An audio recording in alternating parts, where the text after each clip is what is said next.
मार्कंडे गोत्रोद्भवस्य लीला मोहनराणां देशस्य धर्मपत्नी धरणीकुमारः कुटुम्बानां मार्कंडे गोत्रोद्भवस्य प्रभाकरराणां देशमत्र वेदवतीनां देशस्य कुटुम्बानां अस्य यजमान्यवत्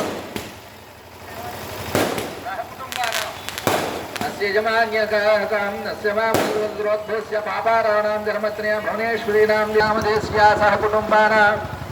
गोत्रोद्भवस्य साम्राज्य नाम देशस्य नाम सह कुटुम्बानां महादेवी नामदेशस्य सह कुटुम्बानां अस्य गोत्रोद्भव सीताराम नाम देशस्य यजमानस्य लक्ष्मण नाम देशस्य सह ब्रह्मराजलक्ष्मी नाम देशस्य सह कुटुम्बानां सौरभाव नाम देशस्य धर्मत्न्य पुष्पावती नाम देशस्य कुटुम्बानां रामकोटेश्वर नारायण प्रसाद नाम